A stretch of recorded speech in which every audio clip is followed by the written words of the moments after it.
السلام علیکم ورحمۃ اللہ وبرکاتہ۔ بسم اللہ الرحمن الرحیم وبہ نستعین۔ سبحانک لا علم لنا الا ما علمتنا انک انت العلیم الحکیم۔ الحمد للہ رب العالمین والصلاة والسلام علی سید المرسلین وعلی آلہ وصحبہ اجمعین ومن تبعہم بإحسان الی یوم الدین۔ اعوذ باللہ من الشیطان الرجیم، بسم اللہ الرحمن الرحیم۔ وَلْتَكُن مِّنكُمْ أُمَّةٌ يدعون الى الخیر ویأمرون بالمعروف وینہون عن المنکر۔ محترم علماء کرام، طالبان علوم نبوت، ہمارے آج کے حلقے میں میں اس بات کا مکلف ہوں کہ تصوف سے متعلق 3 کتابوں کا تعارف پیش کروں۔ آج کے اس پہلے حلقے میں شرکت اور اس موضوع سے متعلق کچھ تمہیدی کلمات اگر میں کہنے کی کوشش کروں تو ظاہر سی بات ہے کہ وقت اپنی تنگ دامانی کا شکوہ کرے گی، لہذا کسی جانبی بات سے گریز کرتے ہوئے میں اصل موضوع کی طرف آؤں کہ آج کے حلقے میں جن 3 کتابوں کا تعارف ہمیں جاننا ہے یا پیش کرنا ہے وہ دراصل تصوف سے متعلق ہے۔ پھر بھی میں تمہید کے طور پر انتہائی اختصار کے ساتھ یہ عرض کروں گا کہ دنیا میں جو بھی دعات حق ہے، اللہ تبارک و تعالیٰ کے صحیح دین کو، صحیح عقیدہ و منہج کو لوگوں تک پہنچانا چاہتے ہیں تو ان کے لیے یہ بھی ایک ناگزیر اور ضروری بات ہو گئی ہے کہ وہ حق کی مخالفت کرنے والے افکار، خیالات، عقائد اور باطل نظریات کا رد کریں، ان کے تعلق سے بھرپور معلومات رکھیں، خاص طور سے وہ افکار و نظریات اور باطل مذاہب جو اسلام کے لیے چیلنج بنتے ہیں اور عام طور سے مسلمانوں کی گمراہی کا سبب بنتے ہیں۔ میں اشارہ کروں حضرت حذیفہ رضی اللہ تعالیٰ عنہ کی صحیح بخاری کی اس طویل حدیث کی طرف جس میں آپ نے یہ پیشین گوئی اور اشارہ فرمایا ہے کہ ایک زمانہ ایسا آئے گا جب دعات علی ابواب جہنم کے راستے کی طرف، بلانے کے دروازوں کی طرف دعوت دینے والے لوگ ہوں گے، اور ایسے لوگ ہوں گے ہم من جلدتنا یتکلمون بألسنتنا، ہمارے ہی درمیان کے لوگ ہوں گے، بھائی بند ہوں گے اور ہماری ہی زبان میں گفتگو کریں گے۔ اب آج کے جس موضوع پر میں گفتگو کرنے جا رہا ہوں، تصوف اور صوفیہ، یہ میں ایسا محسوس کرتا ہوں اپنی ذاتی طور پہ کہ نبی کریم صلی اللہ علیہ وسلم کی اس حدیث اور اس اشارے اور اس قسم کی جتنی روایات ہیں ان کا بھرپور مصداق ثابت ہونے کے لائق ہے۔ ہم جن کتابوں کا تعارف پڑھنے جا رہے ہیں انہی میں سے ایک کے ابتدائی کلمات میں سے چند جملے پیش کرنا چاہوں گا کہ یہ جو فتنہ ہے، مسلمان قدیم اور جدید زمانوں میں جس فتنے اور آزمائش سے سب سے زیادہ مبتلا ہوئے، اور میں اپنے الفاظ میں کہوں کہ سب سے زیادہ خطرناک فتنہ، عقیدہ و ایمان کو تباہ کر دینے والا فتنہ اگر کوئی ہے تو اسلامی تاریخ یا مسلمانوں کے بیچ وہ فتنہ تصوف ہے۔ یہ ایسا فتنہ ہے جس نے مسلمانوں کے سامنے طہارت، پاک دامنی، پرہیزگاری، تزکیہ نفس اور اس قسم کے زہد و اخلاص کے لباس کو اوڑھ کر لوگوں کو بظاہر دھوکہ دیا، لیکن اپنے اندر باطنی طور پہ کفر کی تمام قسموں کو سمیٹے رکھا، دین سے نکل جانے، زندیقیت، بددینی کو اپنے اندر سمیٹے رکھا اور ہر قسم کے باطل فلسفے، الہادی اور زندیقی عقائد کو، اپنے اصولوں کو اپنے اندر سمیٹے ہوئے رکھا۔ چنانچہ اس نے باطل افکار اور نظریات کو اسلام کے عقائد کا نام دے دیا اور مسلمانوں کی غفلت کے ساتھ اس میں اسلام میں داخل کر کے ان کی عقلوں اور ان کے عقائد کو خراب کر دیا۔ چنانچہ انہوں نے خرافات، دجل و فریب اور کو فروغ دیا، بدعقیدگیوں کو اسلام کے نام پر پھیلایا، اخلاق کو تباہ کر دیا، اسلام کو قواعد سے، اس کی جڑ سے اکھاڑ پھینکنے کی ہر ممکن کوشش کی، کیونکہ انہوں نے علم کی مخالفت کی، جہاد کی مخالفت کی، دین میں بصیرت اور اس میں تفقہ حاصل کرنے کو دین کے خلاف قرار دے دیا، یہاں تک کہ انہوں نے شادی بیاہ، عمل، محنت، کوشش اور کسب کو بھی رد کر دیا۔ چنانچہ مستقل انہوں نے ہر محاذ پر قرآن اور حدیث کے سامنے محاربہ کیا، دین کے نام پر اللہ کے نازل کیے ہوئے قرآن اور حدیث کے دین کو ہر طرح سے رد کیا اور لوگوں کو اس مختلف قسم کے دعووں کے ذریعے سے دھوکہ دیا۔ کبھی انہوں نے یہ کہا کہ یہ قرآن اور سنت صرف علم اوراق کے علم ہے، ظاہری علم ہے، اور ان کا علم جو ہے وہ باطنی ہے اور یہ روحوں کا علم ہے، حقائق اور غیب پر مطلع ہونے کا، حقیقت کے مشاہدے کا علم ہے۔ کبھی انہوں نے یہ دعویٰ کیا کہ ان کے پاس جو اوراد، وظائف، دعائیں اور عبادات کے طریقے ہیں وہ قرآن اور سنت میں موجود اوراد و وظائف سے ہزاروں بلکہ دسیوں ہزار گنا زیادہ فضیلت والے ہیں۔ کبھی انہوں نے یہ دعویٰ کیا کہ علماء شریعت دراصل محجوب ہیں اور مرتزقہ ہیں، یہ زرخرید ہیں، بکے ہوئے ہیں، جامد جمود والے ہیں، انہوں نے حقائق کا مزہ چکھا ہی نہیں اور نہ ہی غیب کا انہوں نے مشاہدہ کیا۔ چنانچہ صوفیوں نے یہ کہا کہ اصل علم لدنی اور علم حقیقت ہمارے پاس ہے، جس سے قرآن حدیث کو قال اللہ قال الرسول کہنے والے علماء جس سے محجوب ہیں، نابلد ہیں۔ چنانچہ اس کے ذریعے سے ان لوگوں نے مسلمانوں میں اسلام کے نام سے ہر اس چیز کو پیش کیا جو دراصل کفار، مشرکین، زندیق لوگوں کے عقائد میں سے تھا، اور اہل ہند، یونان، قرامطہ اور روافظ جتنے بھی باطل مذاہب اور باطل افکار ہیں، ان کے افکار کو تصوف کے رنگ میں رنگ کر اسلام کے نام سے مسلمانوں میں داخل کرنے کی کوشش کی، اور نتیجہ یہ نکلا کہ دین کی ہر چیز کو انہوں نے بدل دیا۔ نہ توحید رہی، نہ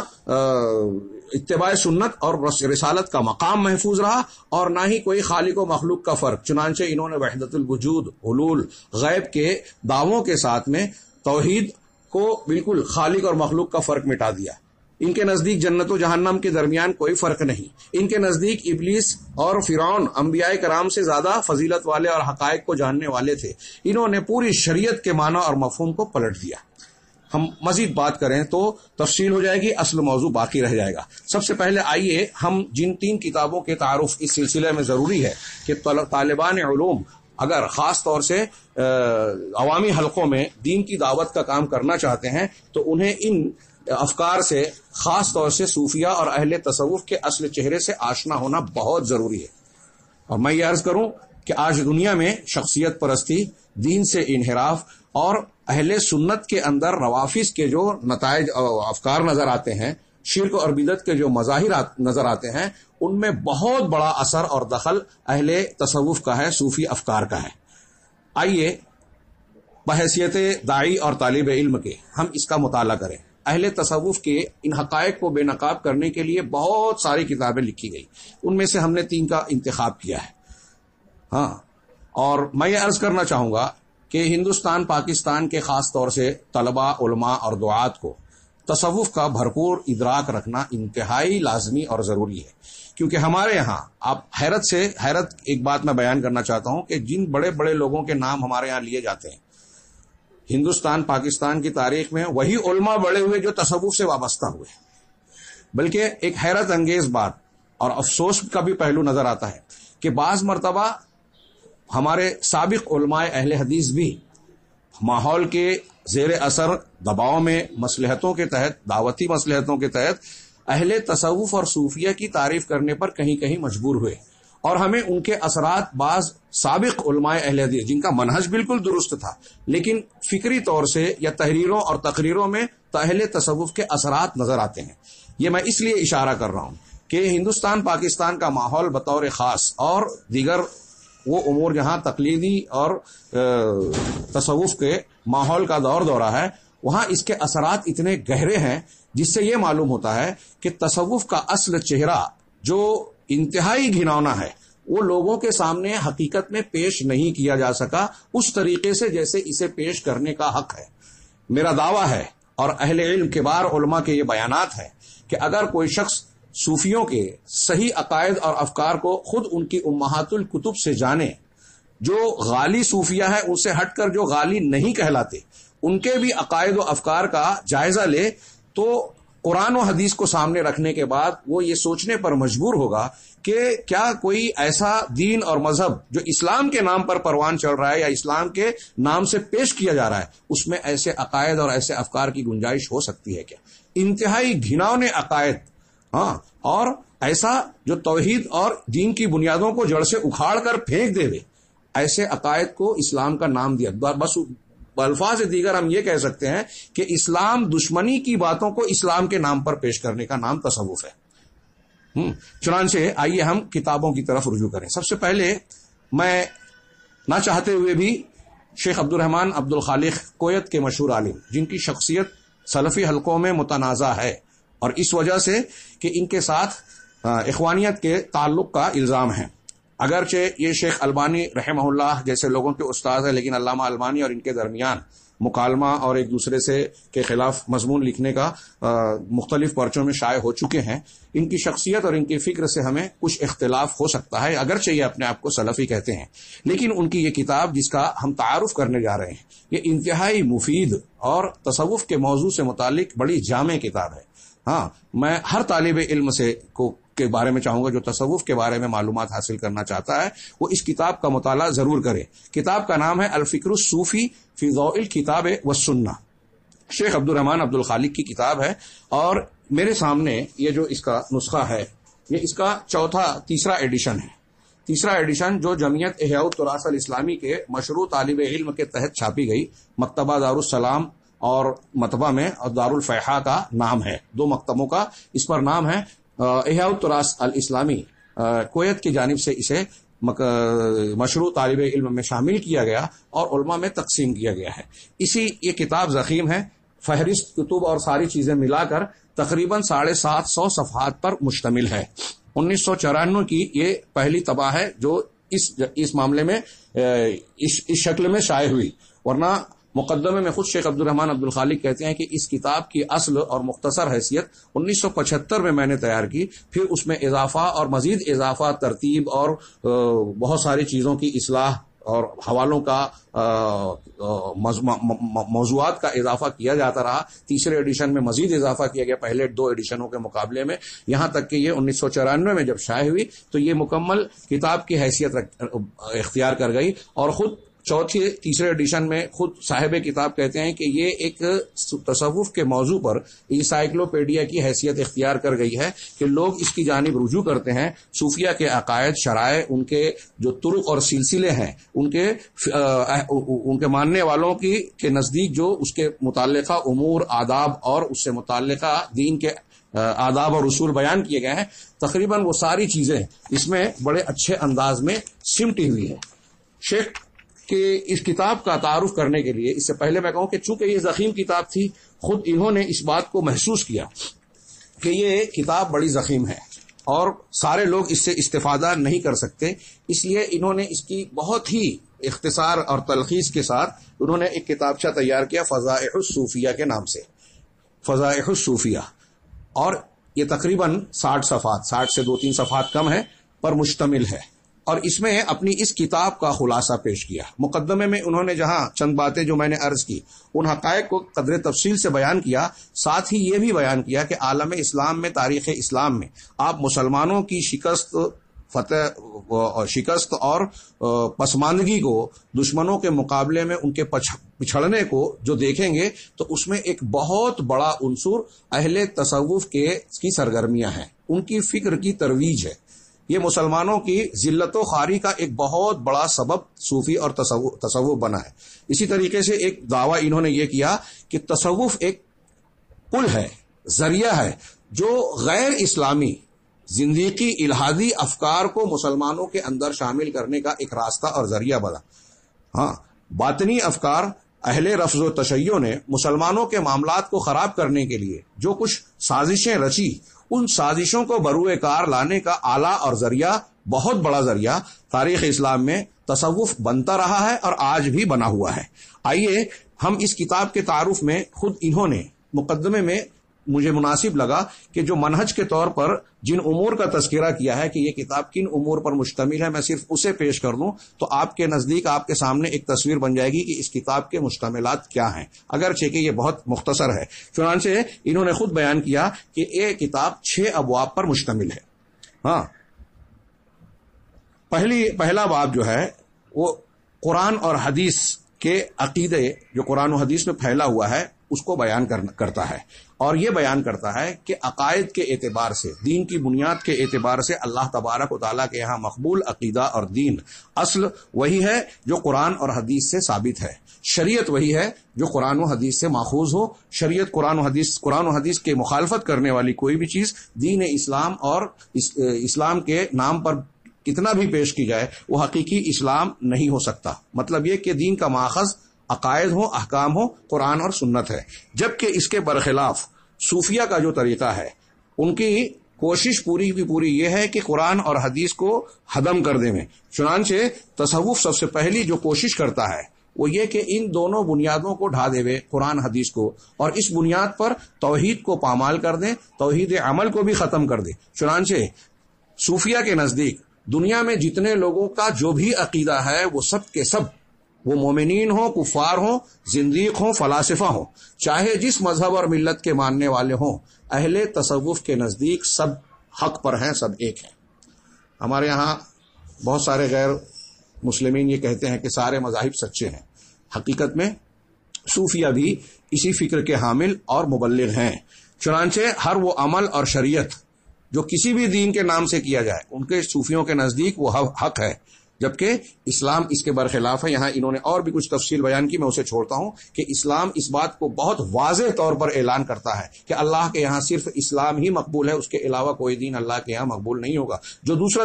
دین اور شریعت ہوگی جو اللہ کا نازل کیا ہوا نہیں ہے، اگر انسان کتنی بھی محنت کر کے اس میں بظاہر اپنے خیال اور ذوم میں وہ نیکی کو انجام دے رہا ہے، اللہ کے یہاں وہ قبول نہیں ہوگا۔ لیکن رہے صوفیہ تو ان کے یہاں ہر طریقہ نافع ہے، صالح ہے، اور وہ سب کے سب جتنی بھی شریعتیں دنیا میں قائم ہیں، موجود ہیں کسی بھی مذہب کے نام سے، وہ سب کے سب ایک ہیں۔ کہ پہلے باب میں یہ گفتگو بیان کی، یہ چیز انہوں نے بیان کی، وہ یہ دین کی اصل بیان کی، اور اس اصل میں صوفیہ بالکل مخالف ہیں۔ دوسری بات کہ دوسرا باب میں نے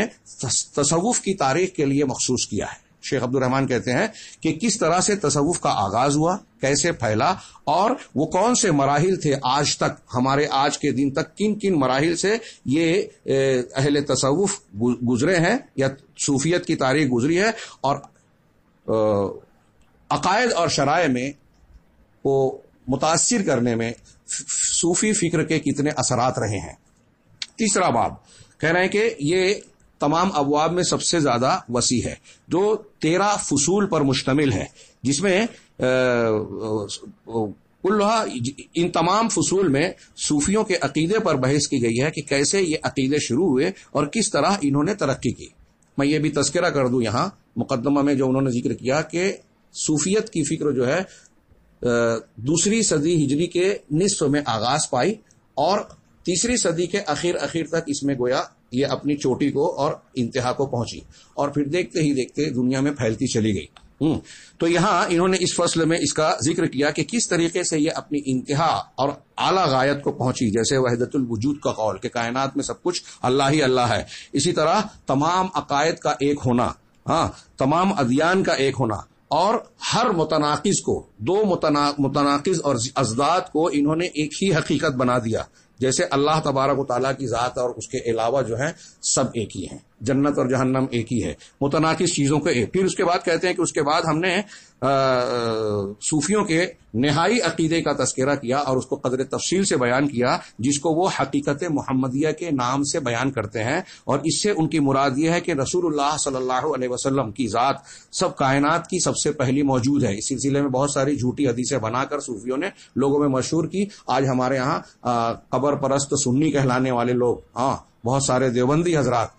اور جو بھی تصوف سے وابستہ لوگ ہیں، وہ عمومی طور سے اس کو بیان کرتے ہیں، اور جھوٹی روایتوں کہ اللہ تعالیٰ نے سب سے پہلے میرے نور کو پیدا کیا، اگر افلاک نہ ہوتا تو اللہ تعالیٰ کہتا ہے کہ میں کائنات کو پیدا ہی نہ کرتا۔ یہ صوفیوں کی گڑھی ہوئی حدیثیں ہیں اور اس کا وہ عقیدے ہیں۔ تو کہا اس حقیقت محمدیہ کے تحت وہ یہ عقیدہ رکھتے ہیں کہ کائنات میں سب سے پہلے محمد صلی اللہ علیہ وسلم کا وجود ہوا، اور وہی عرش پر مستوی ہے 7 آسمانوں کے اوپر، اور وہی ہے جنہوں نے اس عالم کو اپنے نور سے پیدا کیا، اور اللہ کے رسول ہی ہیں جنہوں نے رسولوں کو بھیجا، شریعتوں کو نازل کیا، اور ساری کائنات، سارے عالم، وہ عالم علوی ہوں یا سفلی ہوں، وہ اللہ کے رسول صلی اللہ علیہ وسلم کی فعل اور آپ کی صنعت و تدبیر کا نتیجہ ہے، اور نبی کریم صلی اللہ علیہ وسلم بھی دراصل اللہ کے حصی مظہر ہیں ان کے عقیدے اور ظام کے مطابق، کہ پوری کائنات دراصل اپنے موجودات میں تو مختلف ہے، لیکن اللہ سارا کا سارا مجموعہ اللہ کی ذات سے ہی عبارت ہے۔ یہاں انہوں نے کہا کہ ہم نے ان کے اس عقیدے کو خود ان کی کتاب کے نصوص سے ذکر کیا، بیان کیا ہے، اس پر رد کیا ہے، پھر ان کے اس عقیدے کا بھی تذکرہ کیا جو خضر علیہ الصلوۃ والسلام سے متعلق ہے، جنہوں نے ان کو ایسی شکل صورت اور ایسی حقیقت پر مشتمل کیا ہے جو قرآن حدیث کے بتائے ہوئے بیانات اور عقائد سے بالکل مختلف ہے۔ پھر ہم نے علم غیب سے متعلق جس کا نام انہوں نے کشف دے رکھا ہے اسے بیان کیا، پھر معراج آسمانوں کی طرف روح کی معراج سے متعلق ان کے خیالات کو ذکر کیا ہے، اور یہاں ہم نے ان کی خرافات اور بکواس سے بہت ساری نقول جو ان کے یہاں بالکل عام اور مستفیض ہے، ہر کوئی اسے بیان کرتا رہتا ہے، اس کا تذکرہ کیا۔ اسی طرح صوفیوں کے نزدیک جو ولایت ہے، ولایت الصوفیہ، اس کا تذکرہ کیا۔ ایسی ولایت، یہاں آپ ایک جملے کی سے اشارہ کروں، موقع نہیں ہے کہ میں اس کی تفصیل میں جاؤں، کہ صوفیوں کے یہاں جو ولایت ہے وہ عام ولایت نہیں ہے، انبیاء کرام سے افضل، بلکہ یہاں شیخ کے الفاظ میں کہ کس طریقے سے انہوں نے ربوبیت کی تمام صفات کا خلعت اپنے اولیاء پر پہنا دی، یعنی اللہ رب کی جو صفات تھی وہ اپنے اولیاء کو ان صفات سے متصف بیان کیا۔ اسی طریقے سے ہم نے کئی مرتبہ یہ بیان کیا ہے کہ ان کے نزدیک ولایت کیا ہے اور اس کے درجات اور تقسیم کس طریقے سے ہے، ابدال، قطب، اوتاد، نجبہ، اور یہ سب چیزیں جو ان کی تقسیم ہے۔ پھر ہم نے ایک فصل کو خاص کیا ہے ان کے اس عقیدے سے متعلق جو ختم الولایہ سے متعلق ہے، اور قدیم اور جدید زمانے میں اس کے متعلق جو ان کے خرافاتی عقیدے ہیں اس کو بیان کیا، کن کن لوگوں نے اس کا دعویٰ کیا ہے، اس کا بھی تذکرہ کیا ہے۔ چوتھے باب میں کو ہم نے خاص کیا ہے، یہ چوتھا باب 6 ابواب پر مشتمل یہ کتاب ہے، چوتھا باب خاص ہے صوفیہ کے شعائر کو بیان کرنے کے لیے۔ اس میں ہم نے ذکر سے متعلق ان کے شعائر کا تذکرہ کیا، اور یہ کہ کس طریقے سے وہ اپنے گمان کے مطابق رسول اللہ صلی اللہ علیہ وسلم سے بیداری کی حالت میں، نیند کی حالت اور خواب کی حالت میں نہیں، بیداری کی حالت میں اذکار کو لیتے ہیں، اور اللہ تبارک و تعالیٰ سے بھی کچھ چیزیں حاصل کر لیتے ہیں لکھی ہوئی شکل میں، اور کس طرح وہ قبروں سے علوم اخذ کرتے ہیں، اصحاب قبور سے استفادہ کرتے ہیں۔ اسی طرح ہم نے ان کے جھوٹے اذکار اور اس کے فضائل کا بھی تذکرہ کیا ہے، اور ان کے جس کو وہ شطح کا نام دیتے ہیں ان کے اس منہج اور طریقے کا بھی ذکر کیا۔ اسی طریقے سے صوفیوں کی تربیت اور کس طرح سے وہ لوگوں کے ذہنوں کو دھوتے ہیں، جس کو آج کے الفاظ میں برین واشنگ کی جاتی ہے، اور کس طرح تربیت کرتے ہیں کہ لوگ مجانین اور مجنو بن جاتے ہیں اور مجذوب کی شکل اختیار کرتے ہیں، درویشوں کا نام دیا جاتا ہے، جس سے ان کو اپنے پیچھے لانا اور صوفیوں کے طریقے کی پیروی کرانا آسان ہو جاتا ہے، اور اب وہ قرآن و حدیث کو قبول کرنے کے لیے تیار نہیں ہوتے۔ چوتھی فصل میں ہم نے صوفیہ کے طرق کا ذکر کیا، یہ جیسے شاذلی، سہروردی، نقشبندی، چشتی، قادری، یہ سلسلے ہیں، تو ان سلسلوں کو بیان کیا، اور جدید مشہور ایک طریقہ تیجانیہ کو ہم نے قدر تفصیل سے بیان کیا، اس لیے کہ وہ ان کے علاقے میں زیادہ مشہور ہے۔ پانچویں فصل میں ہم نے شیخ الاسلام علامہ ابن تیمیہ رحمہ اللہ کا رفاعیات، ان کے زمانے میں جو رفاعی سلسلے کے لوگ تھے ان سے شیخ الاسلام کا جو مناظرہ ہوا اس مناظرے کا ذکر کیا۔ پانچویں فصل میں یہ کہتے ہیں کہ ہم نے تصوف اور تشیع شیعیت کے زمانے میں، شیخ اسماعیل کویت کے جو ہیں محمد اسماعیل اور بعض لوگوں کی اس موضوع پر مستقل کتاب ہے، صلۃ التصوف بالتشیع، یا اس کی قسم کے نام ہے۔ یہاں شیخ عبدالرحمن عبدالخالق کہہ رہے ہیں کہ 5ویں باب میں ہم نے تصوف کا شیعوں سے، رافضیت اور تشیع سے دائمی تعلق بیان کیا، اور یہ کہتے ہیں کہ حقیقت میں یہ ایک ہی سکے کے دو رخ ہیں، اور دونوں ہمیشہ سے تاریخ اسلام میں مشترک مقاصد کے لیے کام کرتے رہے، ایک دوسرے کا تعاون کرتے رہے۔ چھٹے باب، آخری باب میں وہ کہتے ہیں کہ ہم نے پرانے اور نئے علماء اہل سنت میں جو معتبر علماء کبار ائمہ گزرے ہیں، صوفیوں سے متعلق ان کے مواقف کا ہم نے ذکر کیا۔ شروعات کی ہے امام شافعی سے، جن کے بارے میں انہوں نے کہا کہ ان کو، حضرت امام شافعی کو صوفیوں کے اصل چہرے سے بے نقاب کرنے میں سبقت حاصل ہے کہ کس طریقے سے انہوں نے باطنی فرقوں کو بے نقاب کیا اور ان کی حقیقت لوگوں کے سامنے پیش کی۔ پھر اس کے بعد امام احمد بن حنبل رحمہ اللہ، جنہوں نے اپنے مسلک کے مطابق جو ہے صوفیوں کا اصل گھناؤنا چہرہ، ان کی ناپسندیدہ شکل و صورت کو لوگوں کے سامنے اس طرح سے پیش کیا کہ انہوں نے اپنا اس زمانے میں چہرہ چھپا لیا۔ پھر آخر میں کہتے ہیں کہ ہم نے اس باب کا خاتمہ متاخرین میں سے 2 ایسے بڑے شخصیات کے بیانات سے کیا ہے جن کو صوفیت میں تصوف میں ایک اعلیٰ مقام حاصل تھا، لیکن اس سے توبہ کر کے انہوں نے قرآن و سنت کا دین اختیار کیا. ایک ڈاکٹر تقی الدین ہلالی اور دوسرے شیخ راحل عبد الرحمن الوکیل. یہ عبد الرحمن الوکیل کی کتاب ہی صوفیہ بڑی مشہور کتاب ہے، مصدر کی حیثیت رکھتی ہے. اسی طرح مسرع التصوف بھی ان کی ایک کتاب ہے جس میں انہوں نے صوفیت کی کا گویا پوسٹ مارٹم کیا ہے. یہاں میں ایک تذکرہ کروں کہ اس کتاب کی جو مختصر انہوں نے فضائح الصوفیہ بیان کی ہے، یہ اور اس کتاب کے کو سامنے رکھ کر ہمارے استاذ محترم صاحب الرحیق المختوم شیخ صفی الرحمان مبارک پوری رحمہ اللہ نے اس کتاب کا ترجمہ کیا ہے. میں نے کافی سالوں پہلے اسے دیکھا، بروقت مجھے دستیاب نہیں ہو سکا، ورنہ میں اس کو بھی اس میں شامل کرتا. اس کے علاوہ میرے علم کے مطابق ہندوستان کی جماعت اسلامی والوں نے بھی شیخ عبد الرحمن عبد الخالق کی کتاب کا ترجمہ کیا ہے. غالباً صوفیہ کی کارستانیہ اسی سے حاصل یا اسی کا ترجمہ اور حاصل ہے. یہ ایک کتاب کا میں نے کچھ سرسری سا تعارف پیش کیا. دوسری کتاب جو ہمارے سامنے ہے علامہ احسان الہی ظہیر رحمہ اللہ کی. آپ کی شخصیت محتاج تعارف نہیں ہے.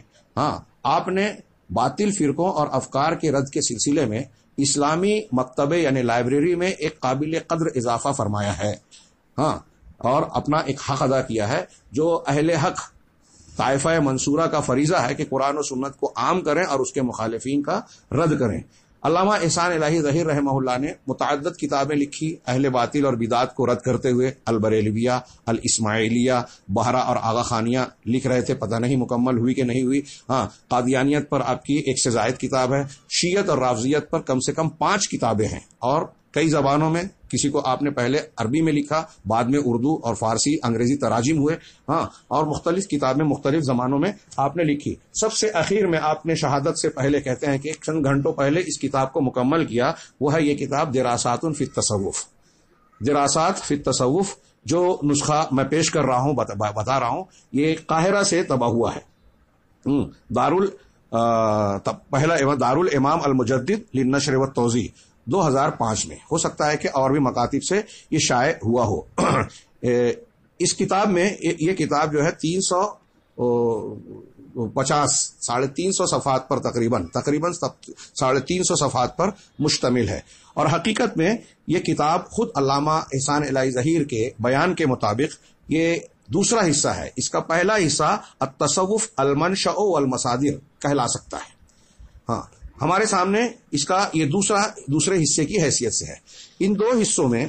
میں نے جو سرسری طور سے اس کا مطالعہ کیا، اور اس سے پہلے کافی پہلے اس کو بالاستیاب تقریباً دیکھ چکا ہوں، اس کو سامنے رکھ کر محسوس ہوتا ہے کہ طلباء اور علماء کے لیے تصوف کی جانکاری میں یہ کتاب انتہائی مفید ہے. اور خاص طور سے اس تناظر میں جو علامہ احسان الہی ظہیر کا طریقہ کار ہے اور مقدمہ میں اسے بیان کیا. میں چاہتا تھا کہ ان کے طریقہ کار کا بھی ذکر کروں، لیکن ہمارے پاس جو وقت ہے وہ اس کی اجازت نہیں دیتا کہ اس تفصیل کو آپ مقدمہ میں ملاحظہ فرمائیں گے کہ انہوں نے کہا ہے کہ ہم ہمارے اپنی تمام کتابوں کی طرح اس میں بھی جن کا رد کر رہے ہیں ان کے معتبر مصادر مراجع کی طرف رجوع کر کے انہی سے پیش کرتے ہیں، اور کوئی 1-2 روایت پیش نہیں کرتے، اتنی پیش کرتے ہیں کہ کوئی یہ نہ کہہ سکے کہ یہ ہمارے ہاں شذوذ اور شاذ کی حیثیت رکھنے والے حوالے ہیں. اور پھر اور بھی کئی باتیں انہوں نے بیان فرمائی ہے. اس اعتبار سے اس کتاب میں ایک چیز ہم کو یہ بھی معلوم ہوتی ہے، ایک فائدہ یہ بھی ہوتا ہے کہ طلباء اور علماء کے سامنے اہل تصوف کی اور ان کے مخالفین کی کتابوں کا یعنی مصادر اور مراجع کے اچھا خاصا مجموعہ اور نام ہمارے سامنے آتا ہے. آپ اگر مراجع میں آخر میں جائیں گے تو 355 کتابیں، جس میں اہل تصوف کی بھی کتابوں کی ایک بڑی تعداد ہے اور دوسروں کی بھی 355 کتابوں کے حوالے اور نام بھی آپ کو اس کتاب میں آسانی سے مل جاتے ہیں. میں مزید تفصیل میں نہ جاتے ہوئے شیخ کے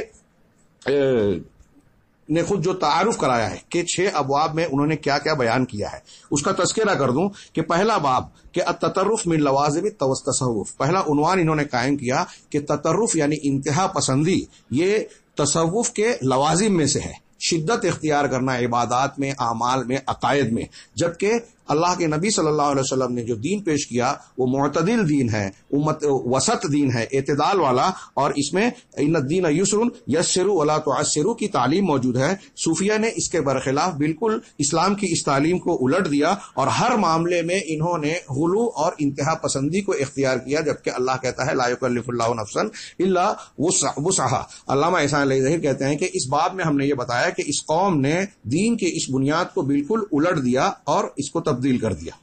صرف 1 منٹ باقی جی۔ دوسرا باب، ہاں، جس میں انہوں نے نصوص کتاب و سنت کی جو مخالفت کی اس کا تذکرہ ہے۔ ہاں، تیسرا باب انہوں نے ان بدعات اور خرافات کا ذکر کیا ہے جس کو صوفیوں نے عام کیا اور اختیار کیا۔ پھر ایک باب میں تصوف کے طرق اور اس کے اعیان کا تذکرہ ہے، طرق میں مشہور 5 طریقوں کا، اور انہوں نے وعدہ کیا کہ اگلا ایک حصہ ہم کتاب کا لکھنے والے ہیں جس میں 1-2 ہندوستان پاکستان میں مشہور 1-2 جو سلسلے ہیں چشتی وغیرہ اس کی تفصیل پیش کریں گے۔ چھٹے باب میں انہوں نے تصوف کی اصطلاحات کا ذکر کیا ہے۔ اس سلسلے میں ایک باب میں انہوں نے یہ بھی بیان کیا، میں نے شاید ایک کا تذکرہ چھوڑ دیا، تیسرا، جس میں انہوں نے یہ بیان کیا ہے کہ صوفیت جو ہے، تصوف اسلام کے خلاف سازش کا نتیجہ ہے۔ اس سلسلے میں میں چاہتا تھا کہ علامہ احسان الہی ظہیر اور شیخ عبد الرحمن عبد الخالق ان دونوں کے ایک اقتباسات پیش کروں، جس سے آپ کو ہم کو یہ پتہ چلے کہ کس طریقے سے صوفیت کے نام پر علامہ شیخ عبد الرحمن نے عنوان قائم کیا اور علامہ احسان الہی ظہیر کا، دونوں کا الگ الگ عنوان ہے، جس کا حاصل یہ ہے کہ یہ جو ہے بحر القاذورات ہے، تمام گندگیوں کا سمندر ہے، جس میں دنیا کے تمام باطل افکار اور مذاہب کی گندگیاں، شرک، کفر و بے دینی اکٹھا ہو گئی ہے۔ علامہ احسان الہی ظہیر نے اس باب میں جو معامرہ والا، سازش والا باب مقرر کیا ہے، اس میں ان کے مقاصد کا اس کتاب میں ذکر کیا ہے اور کس طریقے سے کن لوگوں نے سازش کی، باطنیہ فرقوں نے، شیعوں نے، ملحدین نے، زرتشتیوں نے، ایران کے بعض مذاہب کے ماننے والوں نے، یہودیوں نے، ان تمام لوگوں نے مل کر باطنی مذہب بنایا اور ان کا ہی ایک اختیار کیا ہوا شکل صورت ہے صوفیت کی شکل میں۔ ان کے مقاصد کیا ہیں؟ اسلام کے نام پر لوگوں کو اسلام سے دور کرنا اور ان کو اس طریقے سے دین کا نام دے کر، طہارت صفائی کے نام کو دے کر دینداری بتانا کہ یہ بظاہر اسلام کا کام کر رہے ہیں لیکن حقیقی اسلام اور حقیقی مسلمانوں کے دشمن بن جائیں۔ یہ دوسری کتاب علامہ احسان الہی ظہیر کی اپنے دراسات فی التصوف اپنے پہلے حصے سے ملا کر پڑھی جائے تو بہت مفید ہوگی۔ آخر میں بغیر کسی تفصیل کے ایک کتاب کا تذکرہ کرنا چاہتا ہوں کہ عوام کو دھوکہ دینے کے لیے جو ایک طریقہ کار اختیار کیا جاتا ہے، اہل تصوف اپنے مشائخ اور شخصیت پرستی کی بنیاد پر جو لوگوں کو دھوکہ دیتے ہیں، حکایات، کہانیاں، کرامات جھوٹی سچی بیان کر کے شخصیت پرستی کا پاٹ پڑھاتے ہیں اور پھر تصوف کے دلدل میں لے جاتے ہیں، اس کا ایک طریقہ کار اختیار کرتے ہیں کہ وہ قرآن حدیث کے مخالفین کو اللہ کے اولیاء اور بڑے بڑے بزرگ اور فلاں کیا کیا بتاتے ہیں اور جھوٹے طریقے سے انہیں اہل بیت کے سلسلے سے جوڑتے ہیں۔ صوفیہ کے جتنے طرق ہیں سب کے سب اہل بیت سے جا کر ملتے ہیں۔ کوئی ابوبکر صدیق، عمر فاروق سے جوڑنے کا دعویٰ نہیں کرتا، یہ بھی بتاتا ہے کہ اس میں رفض و تشیع کا کیسا ہاتھ ہے۔ تو یہ شخصیت پرستی کا جو پاٹھ پڑھایا جاتا ہے اس کی ایک بنیاد یہ ہوتی ہے کہ شیطنت اختیار کرنے والے، دین کی مخالفت کرنے والوں کو اللہ کے اولیاء گردانا جاتا ہے۔ اس تناظر میں نے تیسری کتاب کو جو اختیار کیا جو براہ راست آپ کو لگے گا کہ تصوف سے متعلق نہیں ہے، علامہ ابن تیمیہ رحمہ اللہ، جنہوں نے تصوف کے خلاف بہت لکھا، بھرپور لکھا، کھل کر لکھا، مناظرات کیے، جس پر کچھ لوگوں کو شکایت ہے، لیکن اگر تصوف کے اصل عقائد اور اس کی تفصیلات کو انسان جانے گا تو یہ محسوس ہوگا کہ علامہ ابن تیمیہ رحمہ اللہ نے کوئی بلا وجہ کوئی سخت بیانی سے کام نہیں لیا، بلکہ تصوف کا مذہب کفر الحاد کی انتہائی معراج کو انسان تک پہنچاتا ہے۔ چنانچہ ان کی یہ کتاب، میں کہتا ہوں طلبہ کو اپنی کلاسوں میں پڑھاتے ہوئے اکثر کہا کرتا ہوں کہ 2 کتابیں ایسی ہیں جو ہندوستان پاکستان کے ماحول میں جو گمراہی کا طریقہ اختیار کرنے والے لوگوں کو دھوکہ دینے کے لیے اختیار کرتے ہیں، ایک تو